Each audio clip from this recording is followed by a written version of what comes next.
Hey, buddy, watch this. Okay, I think Fairy Dragon against Warrior, it's kind of iffy, but we got to get something to do. All right, good play there. Did Tice engage on stream? Did he propose on stream? Because I saw he was streaming with his girlfriend slash now fiance. Fiance. So who is engaged to Hafu, Tice or Dog? Well, Dog and Hafu got engaged to one another. And Tice is engaged to an unknown to me third party. His girlfriend, I believe. It's a pretty solid aggro opener. Honestly, I feel like we actually made a good set of plays here. Trump took Mia Malkova on a date to the same restaurant he took me to when I met him for lunch in Austin, Texas. Trump was like, hey, meet me at this great restaurant. We're going to go eat lunch. We have barbecue, right? Special once-in-a-lifetime date. I thought I was king of the world, you know? Felt like a real champion. Thought, man, Trump really took me someplace special. He'd never take anybody else here. Sure enough, Mia Malkova shows up. Trump takes her to the same place. Who am I? Chopped liver? I can't even get the leg up over Mia Malkova. That's Trump's first date move. Yeah, exactly. He was hoping to get the same response from both me and Mia Malkova. For whatever reason. Whatever that means. Alright. YouTube's gonna love this game, by the way, all the Trump chat. They're gonna be like, I know that guy. Yeah, let's get Telritha going while we can. It does mean I'm maybe playing a Zephyrus that's kind of lame, or just hero powering. But I think hero power is okay. I don't want to play the Zephyrus because we've actually already done a lot of damage, and Zephyrus can give us some crazy outs, right? We can get the Savage Roar outs, we can get the Power Blast later, or whatever it is. We've kept the Galakrond Warrior on the back foot right now, which is really good news. And he's taking a lot of chip damage by trading into. 5 mana, I mean, Shield of Galakrond is always reasonable. Ziliax certainly feels fine. What do we hit here? Anything's fine, really. That works for me. I like it. Maybe the most awkward from a, curve standpoint or whatever, but no biggie. We keep the pressure mounting. Playing the Tide Color here is a little bit risky into things like Scion of Ruin, because it just kind of dies to a clean trade. But that means the 8/8's living if that happens, so I'm okay with that. Unless there's 2 Scion of Ruins. That would be bad. Not this turn, at least. Okay. Sure. It's a pretty good amalgam, I'd say. I think we just keep mounting pressure here, and True Silver Face, that puts him down to 15. That would give me... Yeah, it wouldn't really be quite enough. I might have to True Silver and Eternium Rover.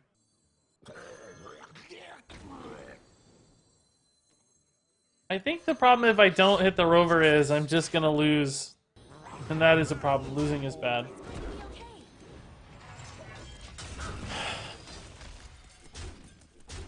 Because he just trades down too efficiently. Scions clear this.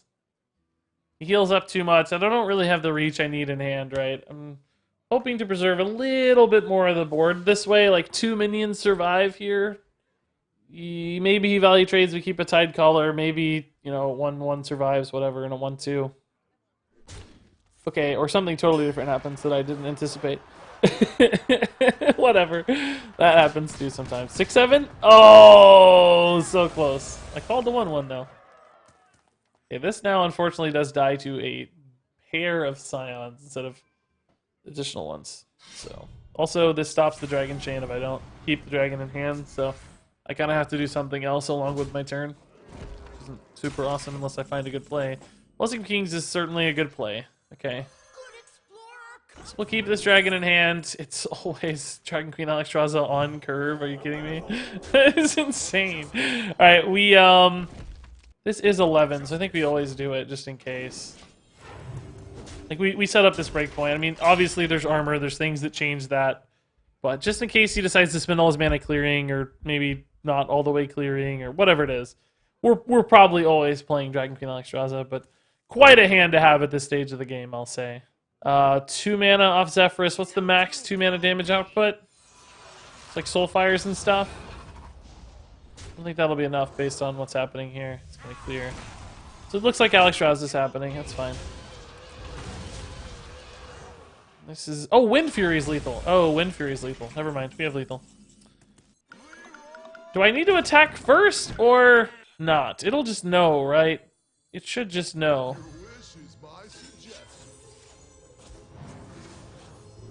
Okay, thank God. Cool. Good win. Shame we didn't get to play the buffed Dragon Queen. I'm sort of sad. I really wanted to. I read reports on Twitter that it was kind of messing up Zephyrus if you had already attacked the minion. It wasn't registering that Wind Fury was possible or something. I don't know. I didn't want to take the risk because somebody on Twitter was talking about that. I think even with like a Blizzard response. Okay, this is a fine, reasonable curve. You think Alucard Warrior or Warlock is a better bet to craft? Ooh. It's a big question. They're very similar in power level, I think, but better to craft. I would just say whichever one's cheaper. But I don't know for sure. Seems like Warrior has a lot of epics. Okay, Telritha again. I mean, Amalgam is not enough to carry the chain itself. That's a good roll. Jeez. I might do it anyway if the Scale Rider doesn't line up, you know.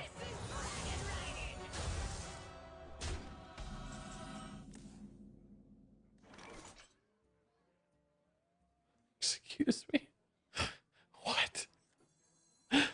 What is this world we're in?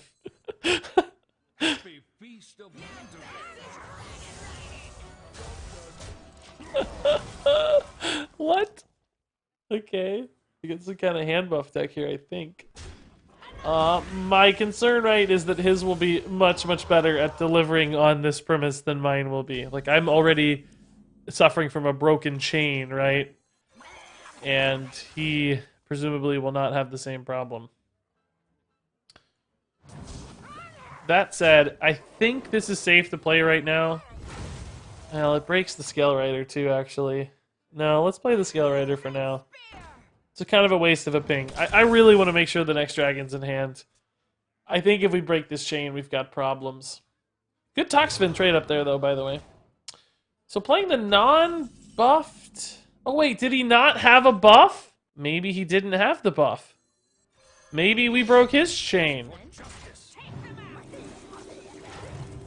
Maybe those were going to be the only ones. They don't self-activate, which I think would be cool if they changed that. Oh, maybe a high-cost dragon. That's true, too. Maybe it's a Dragon Queen or something, yeah. That could be it. That's a better explanation. With that many cards in hand, he almost has to have one, right? It would be insane not to have one, I think. I got to think about how I want to split this out a little bit here. It goes to 6. I think 6 is still sufficient, and this way we split our resources out a little. I'm going to put it on the non-Murloc as well, so that when it dies, the Murloc is still there for the War Leader later. Do I hit for 4 here? I don't have another weapon in the deck, so there's not necessarily an incentive to hit. We're not going to like top deck a weapon that we need to play, so I think we wait. If 9 and 4 is 13, plus 2 is 15. If everything lives, it might. He might just play like bodies with no taunt here, for instance. And we just go over the face. Well, similar, but... Oh. I don't want to deal with that anytime soon, I'll tell you. We got to ignore that for now. I think now we have to play the Amalgam just to make sure we have enough stats on board to present lethal next turn. Oh, I kind of need to play the Tasty Fin, though. To keep the deck moving. So hold up, how much are we going to hit for here? It's at 12. He kills here, we have 9. Plus 3 is 12. It's technically enough, but it sure is so much weaker.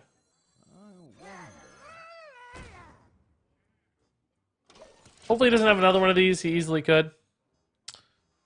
Taunt Dragon could happen too, yeah. Blessing of Wisdom I'm not as worried about. That's fine, whatever. I mean, it could be bad, I guess, but whatever.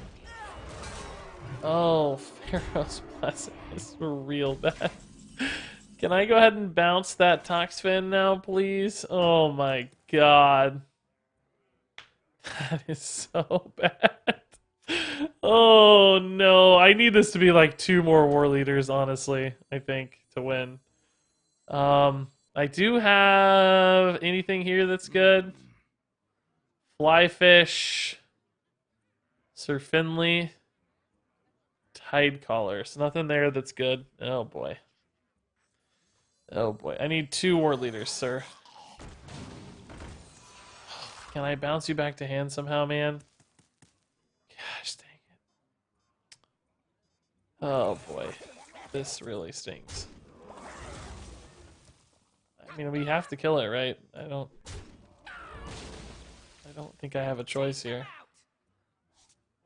It's just the most brutal feeling in the freaking world. It just feels so bad, man. Oh, this is active. I forgot about our Sir Finley. I was thinking about last game when this didn't work. That's good news. It's actually a really good draw. Oh, super insane draw. Okay. Yeah, I don't love taking 12, but I mean, it sets up the win. We still somehow have not hit a second dragon for this Nightmare Amalgam.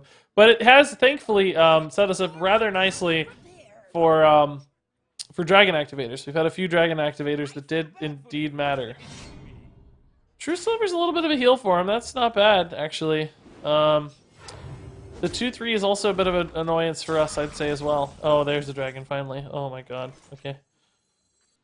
Well, how much damage do we have? 5, 6, 7, 8. He's at 11. No damage in hand, unfortunately. I have to make a decision on this guy, whether I want to respect him or not, because if he gets buffed, right? If he gets like a Blessing of Kings buff or something, I think we're screwed. I think I have to hit it. I'm healing him for 4 anyway, though. He already used the Pharaoh's Blessing. What are the odds of another buff connecting? I think we gotta go face. I think the odds are too small. And this just gives us too good of a breakpoint, right? Because, well, I mean, this puts him back to 5, I guess, always. But there's so much stuff on board to deal with. He's got some real problems to solve with this. He can go to 7 even, I guess, with the weapon. But he's got to deal with all these minions in the meantime. It is actually annoying. It's sort of annoying too, I guess. He's got some weird math here, though. Gonna try to keep that alive value trade. That makes sense to me. It's a big old boy. Jeez. Okay, so he's at 5. Oh, baby. That's a draw, baby. That's a draw, baby! That's a draw! That's a draw. Oh, yeah. So for anybody who doesn't know what the heck I'm talking about, I'm doing a giveaway right now. Celebrate 2020 to help us push closer and closer to 100,000 subs on YouTube. Oh, man, if we had a dragon in this hand, it's so insane. I'm gonna greed for a dragon here. Maybe we get rid of the Sand Breath because that's a little too greedy, but these two are so good. We greed for a dragon. Come on, dragon, dragon, dragon, dragon. Yes! That's a good one, too. So anyway, 2020 giveaway, $20 Blizzard gift cards for 2020. Help us push to 100,000 subs on YouTube. Just keep things moving, you know, for the new year to celebrate crazy 2019 that we had. Again, typing 2020 does nothing, so you're welcome to do that, but it's pointless. That's just how you get to the link. And we'll run this for 20 days. And should be fun. There you go. That's the story. Alright. Bronze Herald's really good too for Telritha. Neither of these are bad. Good curve, I mean. If this dies this turn, I'll probably play whichever one of these gets buffed. Might play this one anyway, actually. Well, I guess we play the Telritha first. Never mind. What am I saying? Don't be silly. Hopefully this doesn't get silenced. That would be very annoying. Guys, spamming 2020 does nothing. Stop spamming it. It's pointless. If you're doing it for memes, I guess have fun, but it just doesn't do anything. Lest you think it does something, it does nothing. It does nothing. There's no like active giveaway on Twitch right now. It's an overall giveaway. 2 minutes till 2020 for you? Congrats, it's amazing. I would count down with you, but it's gonna be hard to do. Oh, he actually had the silence. I made a joke about it. I didn't think it was humanly possible. And yet, here it is. Is this like a Nomi priest? Why does he have silence in his list? Huh. Is anybody else running that?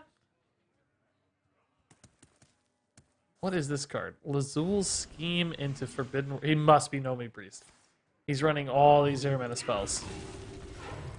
There's really no other explanation, right, that makes any kind of sense. Let's just get this going. I got you, friend. I don't really need the reload yet here. We can keep mounting pressure for a bit, and then we'll reload later. There's no explanation other than Nomi priest. Zero.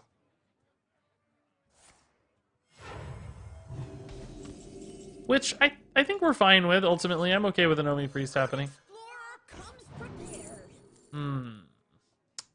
I think Onyxia is the biggest, craziest reload and best for our curve. Like, we have some mid-game stuff to do, but we don't really have any late-game stuff to do right now. So let's just go for Onyx. It's pretty good against, like, Mass Hysteria as well. So hopefully we just dodge, like, crazy Auctioneer plays, and then we're fine. I mean, Wild Pyromancer stuff, scary too, but 4 health is quite a bit for this hand with a Wild Pyromancer. If he went Wild Pyromancer right now to clear this board, I'd be content, because that means he's out of gas completely. It's going to just kind of come down to whether or not he hits one of those silly turns. And then we win if he doesn't, and we probably lose if he does. I'm going to find a raid here in the meantime, because Mrs. Gilbin's wanting me to go eat some lunch. No, dinner, excuse me, not lunch. So, let me find a stream here. That one looks fine. Oh my god, just a total pass, huh? I want to split these out a little bit.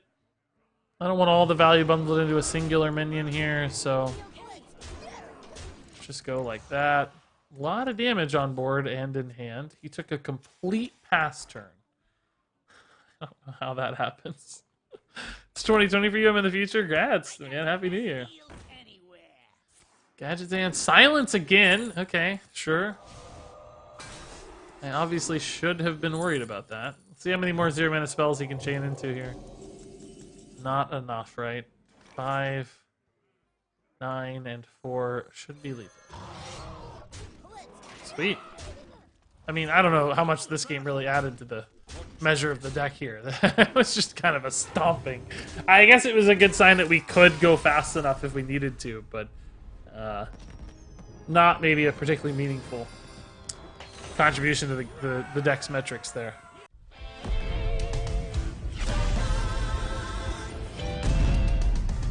Dragons take flight above the ice and snow.